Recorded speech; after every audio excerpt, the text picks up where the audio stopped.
yang dia alami. Paulus menuliskan dia menuliskan pesan yang begitu indah. Kita boleh baca di 1 Korintus 16 ayat 13 sampai 14, Bapak Ibu. Cuman 2 ayat ini aja. Paulus ngomong begini, Bapak Ibu. Berjaga-jagalah. Berdirilah teguh dalam iman. Bersikaplah laki-laki sebagai laki-laki dan tetap kuat. Lakukanlah segala pekerjaanmu di dalam kasih. Loh, kalau Paulus menulis surat ini di 1 Korintus 16 ayat 13 sampai dengan 14, pertanyaan saya begini Bapak Ibu. Ini dia cuma bisa ngomong tok atau praktek?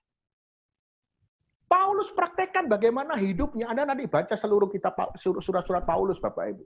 Dia praktekkan apa yang dia katakan Bapak Ibu. Dia suruh umat berjaga-jaga, berdiri teguh dalam iman, bersikap sebagai laki-laki dan tetap kuat. Terus dia lanjutkan, lakukanlah segala pekerjaanmu di dalam kasih. Bapak Ibu, Paulus menjaga hatinya bagaimana dia be strong. Bagaimana dia tetap kuat sekalipun banyak sekali badai dalam hidupnya Bapak Ibu. Nah, malam hari ini kita belajar bagaimana sih cara Paulus untuk bertahan. Bagaimana sih cara Paulus untuk tetap be strong Bapak Ibu. Ada 5 poin yang malam hari ini yuk kita sama-sama renungkan. Ya, saya tidak akan banyak bicara soal teori yang macam-macam. Anda sudah tahu semua, Bapak Ibu. Sudah tahu semua. Cuman kita diingatkan lagi oleh Roh Kudus lewat kehidupan kita sehari-hari. Apakah 5 hal ini kita sudah praktekkan dalam hidup kita? Kalau kita mau jadi be strong, Bapak Ibu, yuk kita praktekkan ke-5 hal ini, Bapak Ibu. Yang pertama, silakan Bro Setiawan. Yang pertama pesan Paulus ngomong begini Bapak Ibu. Berjaga-jagalah. Pertanyaannya begini, berjaga-jaga dari apa? Kalau Anda baca di enggak apa-apa ditampilkan Bro Setiawan. Kalau Anda baca di 1 Petrus ya, dia ngomong begini, lawanmu adalah iblis yang mengaum-ngaum seperti serigala, seperti singa yang hendak menerkam Anda dan saya Bapak Ibu.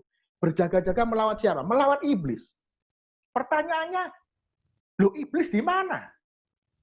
Bagaimana kita bisa berjaga-jaga melawan iblis Bapak Ibu? Bagaimana iblis bisa menerkam kita? Bagaimana iblis yang diibaratkan seperti singa yang mengaum-ngaum itu bisa menerkam kita? Nah, kebanyakan Bapak Ibu, kebanyakan, mohon maaf, semoga Anda dan saya tidak menjadi bagian orang yang seperti ini. Kebanyakan ada beberapa orang, saya ralat, bukan kebanyakan. Ada beberapa orang ini yang keblinger Bapak Ibu. Anda ingat ada lagu yang ngomong begini. Jika Allah di pihak kita, siapa dapat melawan? Kita lebih dari pemenang. Anda kenal lagu itu? Pasti kenal, oke? Banyak orang mengatakan, oh kalau Allah ada di pihak kita, siapa dapat melawan kita, Bapak Ibu? Oke? Nah, pertanyaannya begini loh, Bapak Ibu. Sebentar toh. Di Roma 8 ayat 31b saya tuliskan itu, jika Allah di pihak kita, siapa yang akan dapat melawan kita?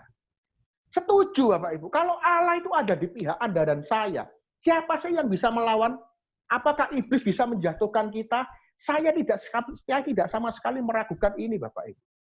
Pertanyaannya, kalau Allah di pihak Anda dan saya, Anda dan saya ini di pihaknya siapa? Apakah pasti kalau Anda seorang Katolik terus kemudian Allah selalu di pihak Anda? Oh benar, pasti Bapak Ibu. Lewat sakramen baptis, Allah selalu ada bersama Anda dan saya. Amin.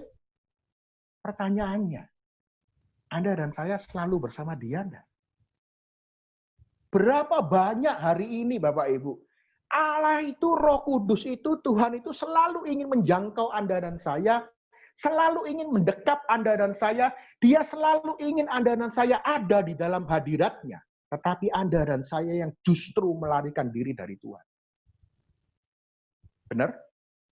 Bapak Ibu, kalau Anda mau be strong, kalau Anda mau tetap kuat, saya mau katakan begini Bapak Ibu.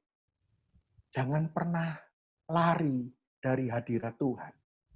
Jangan pernah lari dari Tuhan Bapak Ibu. Amin ya Bapak Ibu ya. Karena sekali lagi Roma 8 ayat 31b banyak orang keblinger Bapak Ibu. Kalau Allah ada di pihak kita, siapa yang melawan kita? Tapi lupa apakah Anda di pihak Allah? Apakah saya juga di pihak Allah? Apakah Anda dan saya selalu ada di dalam hadirat Tuhan? Saya mau katakan, belum tentu. Nah, pertanyaannya begini. Loh, kalau begitu apa yang bisa menyebabkan hadirat Tuhan, apa yang bisa menyebabkan Anda dan saya ini tidak ada di dalam hadirat Tuhan?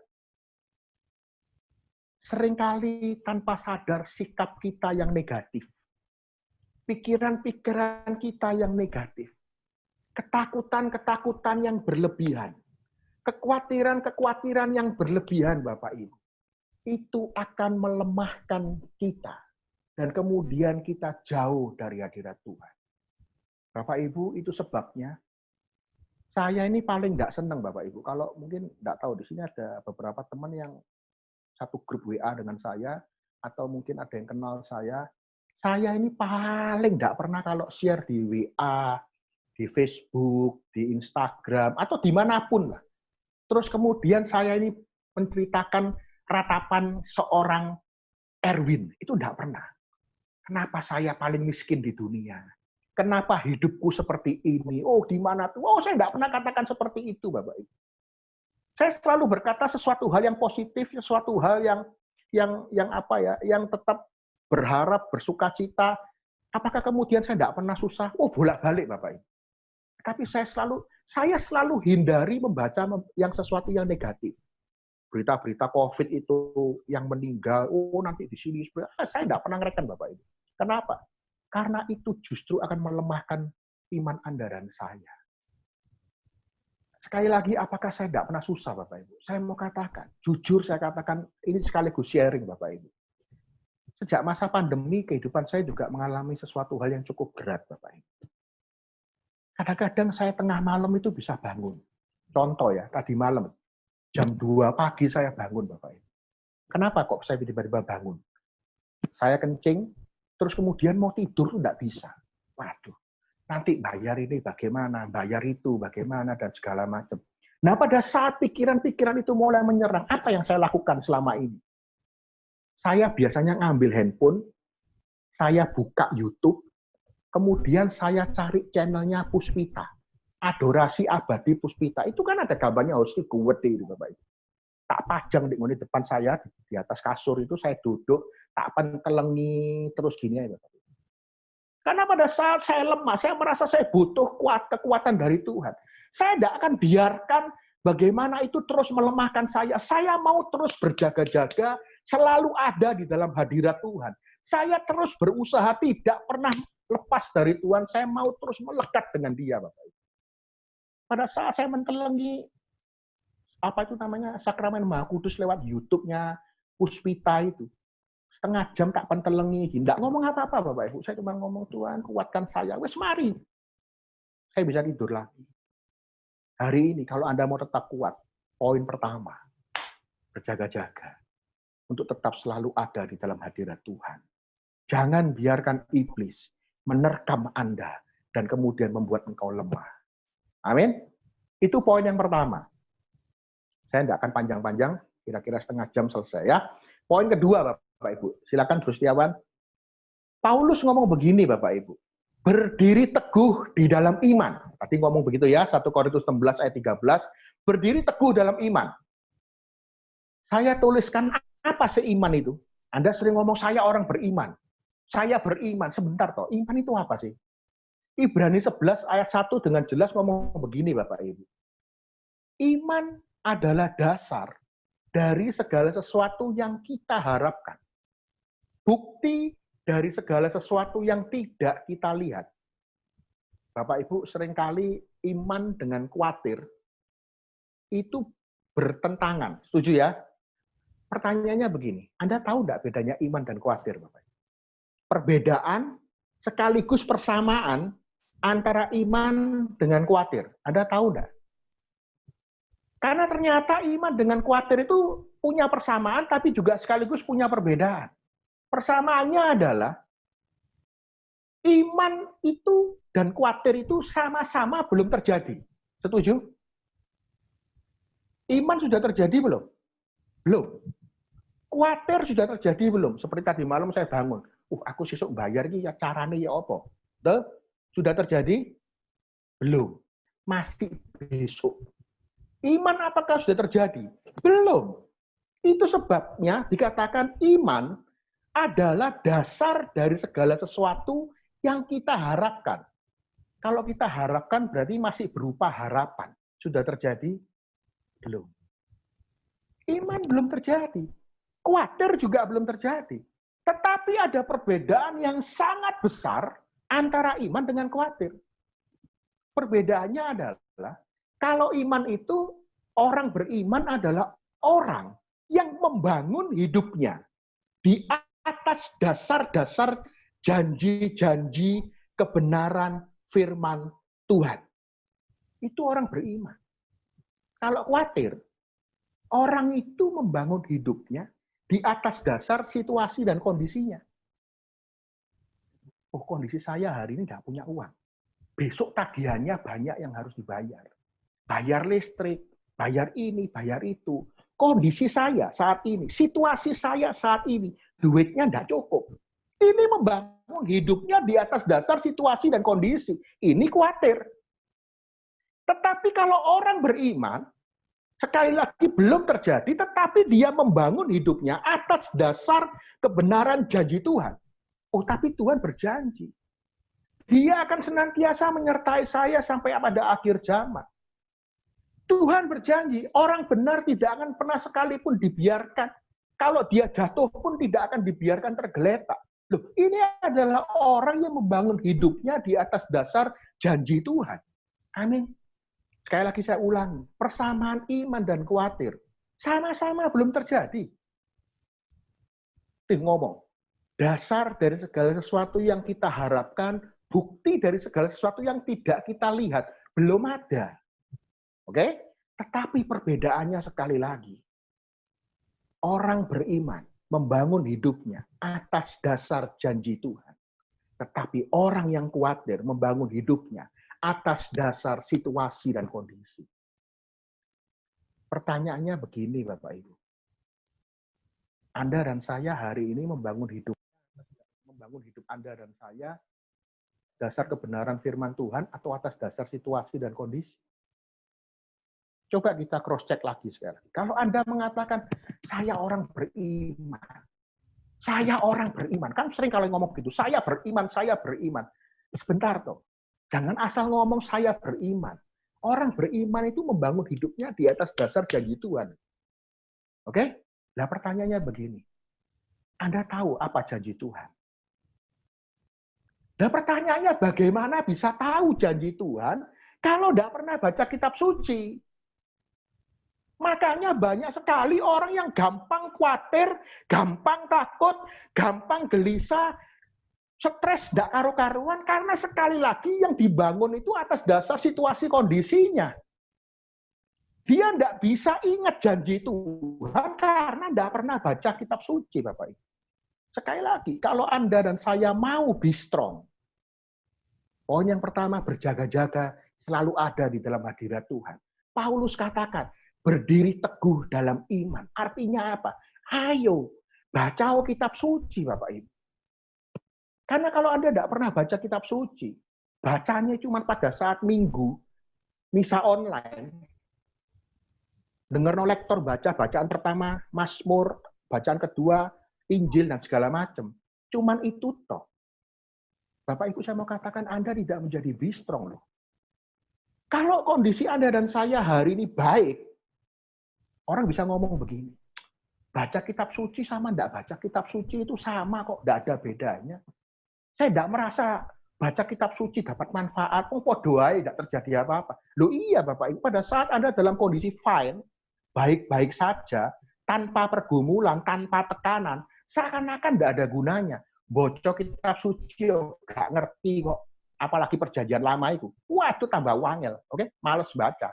Tapi saya mau katakan begini, kalau Anda percaya firman Tuhan itu ya dan amin, dan firman Tuhan itu hidup, pada saat Anda dalam pergumulan, pada saat Anda mengalami tekanan, pada saat itu loh secara otomatis firman Tuhan itu bisa mengingatkan Anda dan saya.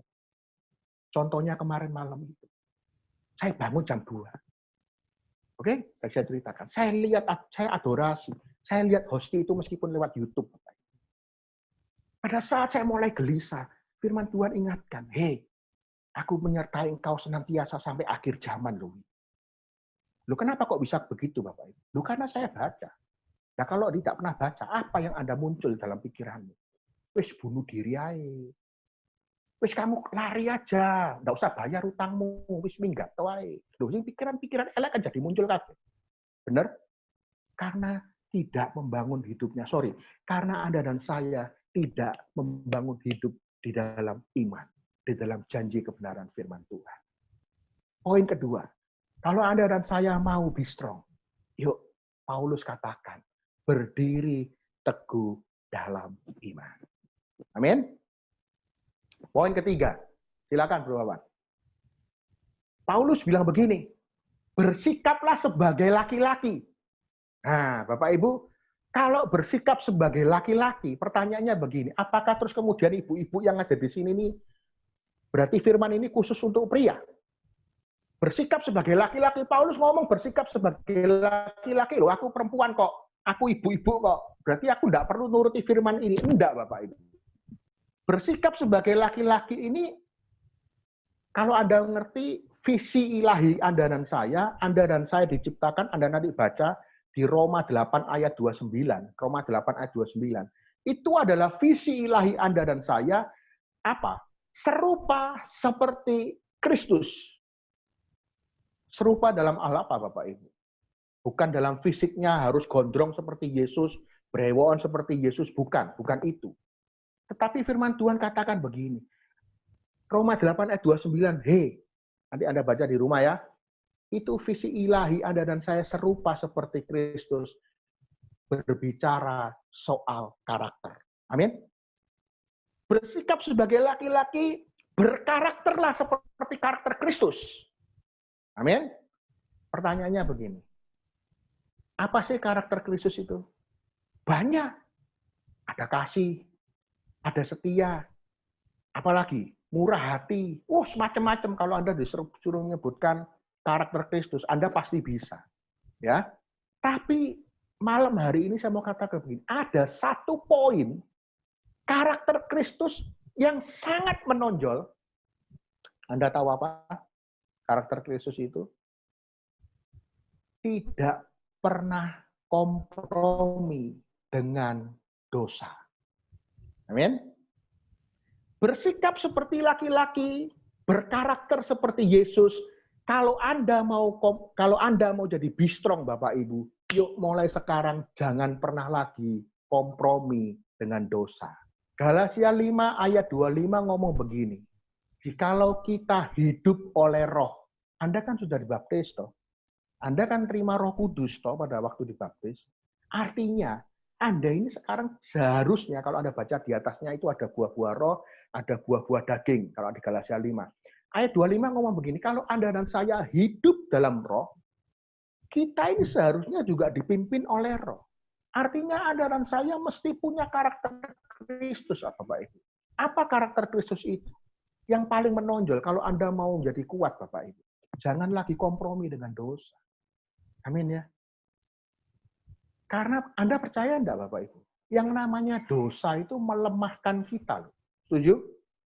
Kalau Anda pelihara dosa itu, Anda akan marah. Anda kalau terus pelihara dosa, Anda tidak bereskan dosa, Anda akan Anda akan malas untuk berdoa. Anda akan uring-uringan. Wes, nggak enak Bapak Ibu. Itu akan melemahkan kita. Makanya dalam perayaan Ekaristi, sebelum kita masuk lebih dalam, biasanya Romo mesti ngomong begini. Yuk, sebelum kita mulai, kita mengaku dosa terlebih dahulu di hadapan Tuhan. Terus Romo ngomong begini.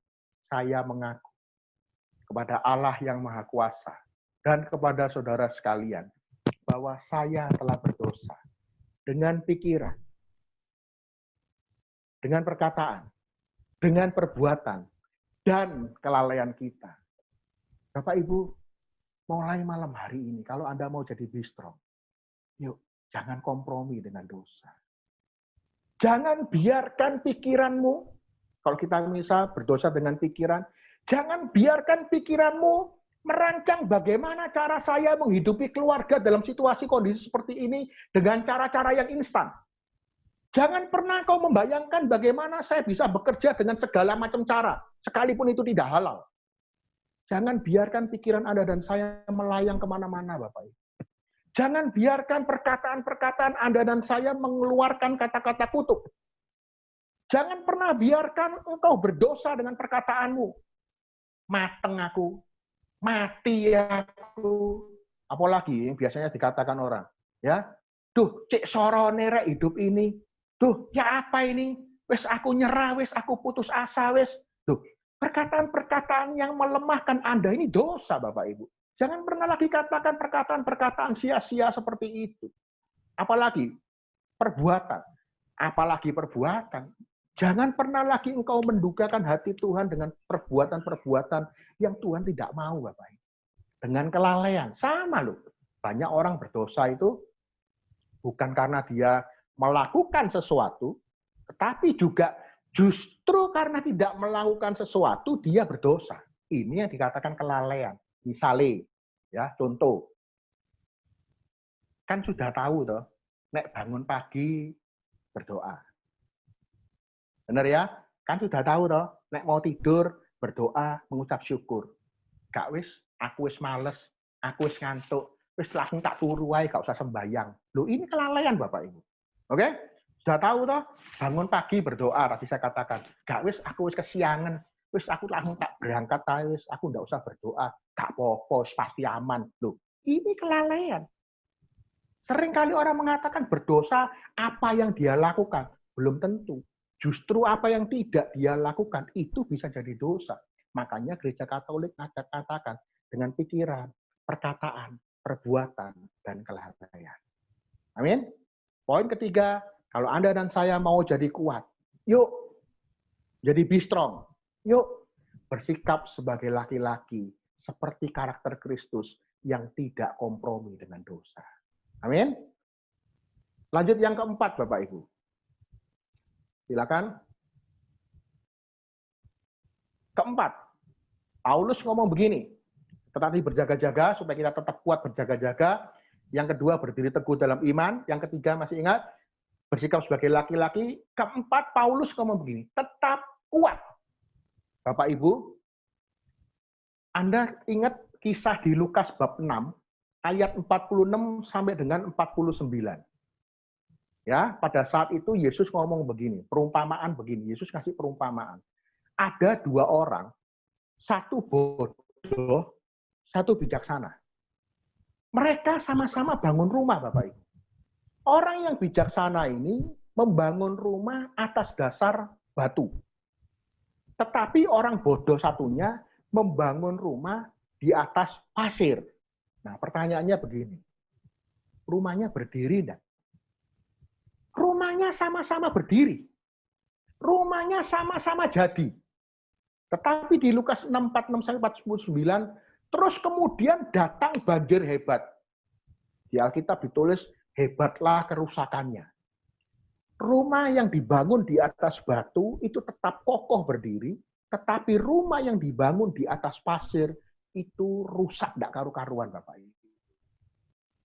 Ya, Bapak Ibu, pertanyaannya begini. Anda yakin Anda kuat enggak? Coba renungkan 1 menit. Anda hari ini kuat enggak? Bapak Ibu, Anda tahu dari mana kalau kuat? Kalau enggak ada sesuatu dalam hidup kita, ya ngomong aku ini kuat. Betul? Tetapi untuk bisa membuktikan apakah Anda dan saya kuat atau tidak, harus ada badai dalam hidupmu. Setuju?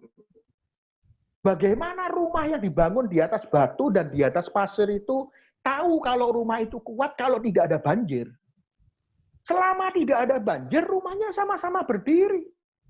Sama-sama bagus, sama-sama indah. Tapi pada saat badai itu datang, banjir itu datang, ketahuan mana rumah yang kuat, mana rumah yang tidak kuat. Hari ini Bapak Ibu, sekali lagi, Anda kuat nggak? Kalau hari ini Anda mengatakan Anda kuat, saya mau katakan begini, tunggu dulu. Pada saat badai itu datang dalam hidup Anda dan saya, Di situ loh baru kelihatan. Apakah Anda dan saya ini kuat atau tidak. Oke? Bapak Ibu, saya mau cerita sedikit ya. Saya cerita sedikit saja. Ini bukan mau sombong, bukan mau apa. Enggak. Saya ini dulu adalah seorang atlet, Bapak Ibu.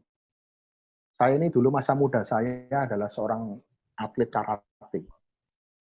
Saya bertahun-tahun latihan karate, terus kemudian saya ini seorang atlet. Bertanding di kejuaraan daerah, kejuaraan nasional, dan segala macam. Turnamen-turnamen itu dulu saya turun. Gitu ya. Anda tahu enggak, seorang atlet itu, bukan cuma karate saja, semua. Kalau mau turun dalam sebuah turnamen, Bapak Ibu, itu beberapa bulan sebelumnya. Kalau karate itu bisa 4-5 bulan sebelum turnamen. Wih, itu yang namanya fisik itu, Bapak Ibu. Ikut TC itu, waduh, gak karu-karuan, Bapak Ibu. Itu kira-kira badannya kira-kira sudah jadi payek, Bapak Ibu ya. Wis digedor gak karu-karuan, Bapak Ibu. Dilatih gak karu-karuan. Sampai kadang-kadang itu wis ampun muntah-muntah yang namanya pelatih ini wis gak urusan, wis digietno terus, Bapak Ibu. Kenapa? Tapi hasilnya pada saat turnamen itu mulai, fisiknya ini luar biasa. Sama dalam kehidupan Anda dan saya. Sekali lagi, kalau Anda mau jadi kuat, Bapak Ibu, saya mau katakan begini. Pada saat badai itu datang dalam hidup Anda dan saya, jangan pernah lari dari proses hidupmu, Bapak Ibu. Jangan kemudian Anda menghindari proses itu. Jangan Anda dan saya kemudian lari dari sana. Tuhan tidak pernah mencobai Anda dan saya. Kalau Anda baca di Yakobus, Tuhan tidak pernah mencobai dan dia tidak bisa dicobai. Tetapi Tuhan izinkan pencobaan-pencobaan itu datang. Nah, pertanyaannya pada saat pencobaan-pencobaan itu datang, pergumulan-pergumulan itu datang. Mari, jangan pernah lari dari sana. Hadapi, bertahan, terus ada di dalam hadirat Tuhan, Bapak Ibu. Pertanyaannya, why? Kenapa Anda dan saya harus tetap kuat? Karena di 1 Korintus 10 ayat 13, itu firman Tuhan ngomong begini, pencobaan-pencobaan yang kamu alami adalah pencobaan-pencobaan biasa yang tidak pernah melebihi kemampuanmu. Dan pada saat engkau dicobai, Tuhan akan memberikan jalan keluar kepada Anda dan saya. Firman Tuhan tidak mengatakan pencobaan-pencobaan yang kamu alami adalah pencobaan-pencobaan luar biasa. Tidak. Tuhan katakan pencobaan itu biasa. Tidak melebihi kemampuanmu. Oke? Kalau Anda dan saya bertahan di dalam pencobaan itu, Tuhan itu sebetulnya dalam pencobaan, kalau Anda tetap bertahan, tidak lari Bapak Ibu, Tuhan memberikan kunci jawaban. Ya, Anda percaya atau firman Tuhan itu ya dan amin? Dia katakan pada saat pencobaan-pencobaan itu, Tuhan memberikan jalan keluar. 1 Korintus 10 ayat 13 nanti Anda baca di rumah. Nah pertanyaannya begini, berapa banyak dia tidak menemukan jalan keluar? Kenapa? Karena dia lari dari pencobaan yang Tuhan izinkan. Kalau orang itu bertahan, Bapak Ibu, dia pasti bisa melihat dengan mata iman pertolongan-pertolongan ajaib yang Tuhan sudah sediakan dalam hidupnya, Bapak.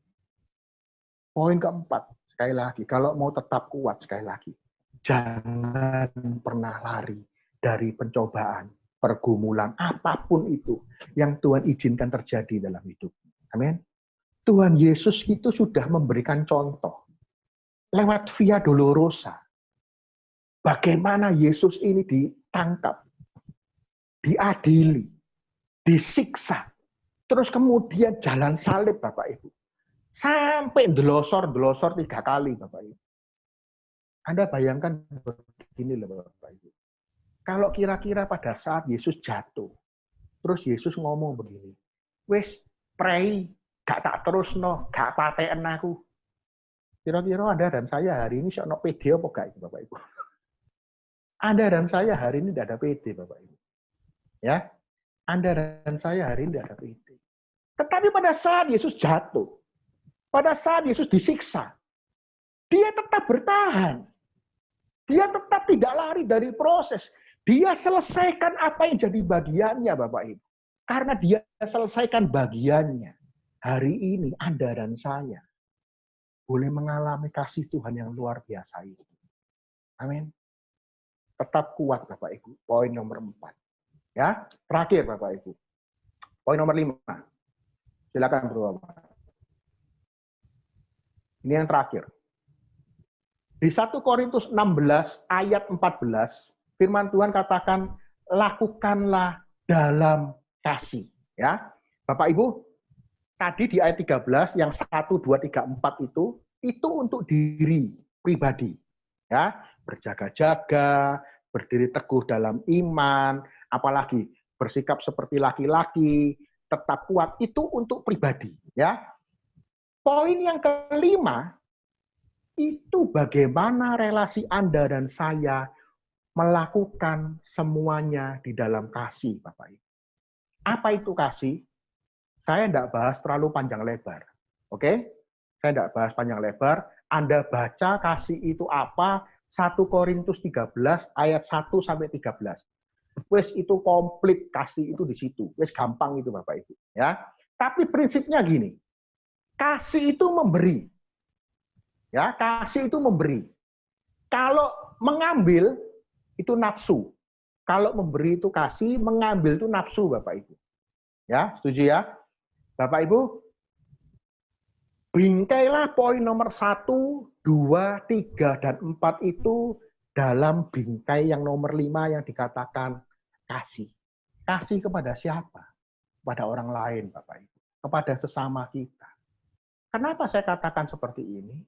Karena banyak sekali, sekali lagi saya ulangi, banyak sekali, karena kondisi COVID ini, karena masa-masa pandemi ini, orang mengalami kesulitan dalam hidupnya, orang mengalami penderitaan dalam hidupnya, lalu kemudian dia bisa mengorbankan orang lain untuk dirinya sendiri. Paham maksud saya? Dia mengadu, aku soror, tuh aku susah, aku tidak punya ini, aku sakit, aku ini, wes macam-macam Bapak Ibu. Karena dirinya mengalami tekanan pergumulan dalam hidupnya, sampai dia tidak punya kasih kepada sesama Bapak Ibu. Saya mau katakan kalau Anda mau tetap kuat, poin kelima, bingkai poin 1, 2, 3, 4 itu dengan bingkai kasih. Apa itu kasih? Ada di 1 Korintus 13, 1 sampai 13. Saya tidak akan berteori tentang kasih, saya tutup dengan sebuah kesaksian. Ini real Bapak Ibu ya, ini real. Apa sih kasih itu? Contoh sederhana Bapak Ibu. Ya.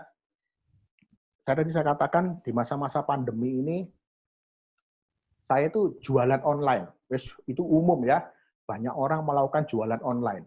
Wes sembarang kalir didol Bapak Ibu ya. Saya juga melakukan jualan online. Ya. Saya WA, broadcast, WA macam-macam. Nah, ada satu orang teman saya. Dia menjual, saya tidak sebut barangnya apa, ini cuma contoh saja. Dia juga menjual barang yang sama dengan harga yang sama. Oke? Terus sekali waktu dia WA sama saya, Win, aku bisa enggak beli barang A sama kamu? Aku mau beli 10. Oh bisa, enggak apa-apa. Saya tahu Bapak Ibu, karena teman saya ini ya teman cukup baik lah, cukup dekat gitu ya. Teman saya ini juga menjual barang yang sama dengan saya. Terus dia ngomong, aku mau beli sama kamu. Aku bilang, loh, apa kamu lah ya jual? Iya, aku kentean barang, aku kentean stok.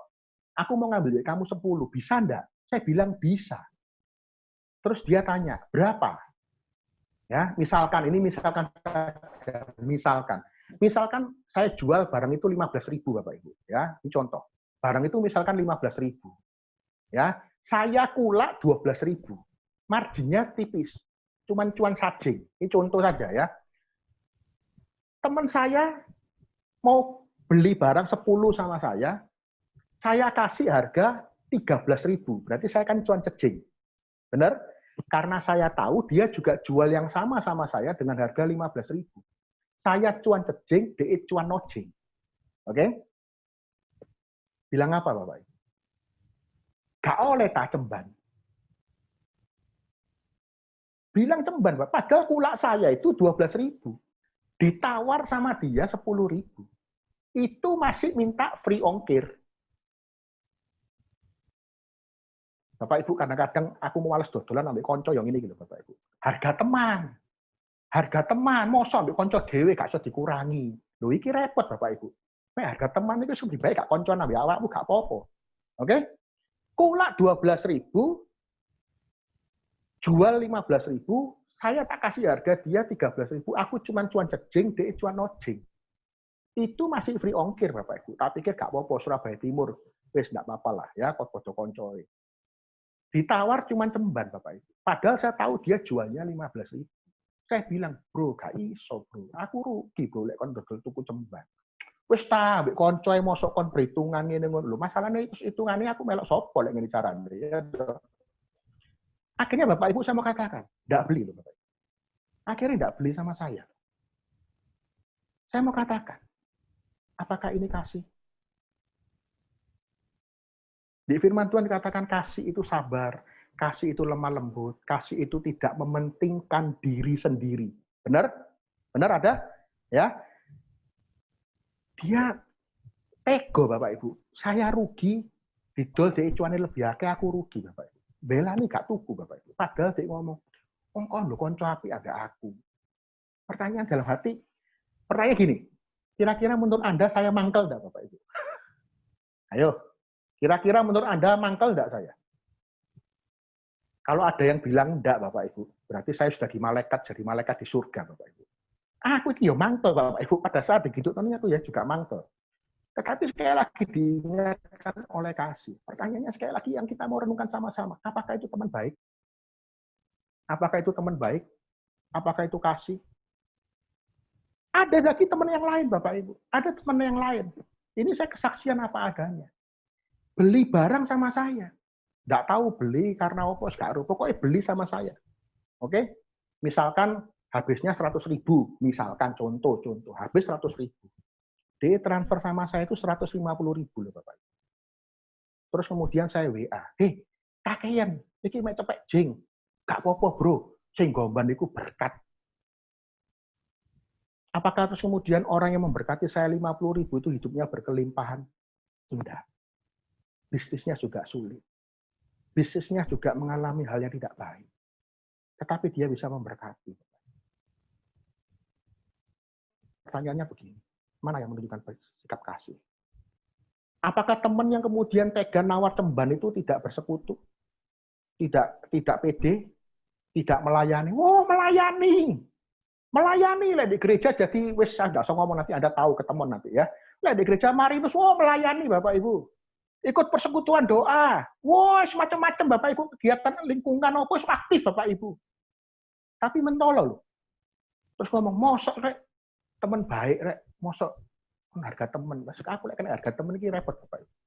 Ya. Pertanyaannya saya begini. Hal-hal sederhana seperti ini kasih itu enggak cuma di gereja. Kasih itu enggak cuma ada di persekutuan doa. Kasih itu tidak cuma pada saat kita melayani. Enggak. Saya percaya kalau ada di gereja itu penuh dengan kasih. Saya percaya kok. Di persekutuan doa, shalom, salaman, senyum yang paling indah, salaman. Anda pasti penuh dengan kasih.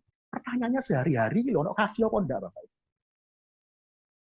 Nah, kalau Anda dan saya mau belajar untuk tetap be strong, Tuhan katakan, lakukan semua pekerjaanmu di dalam kasih.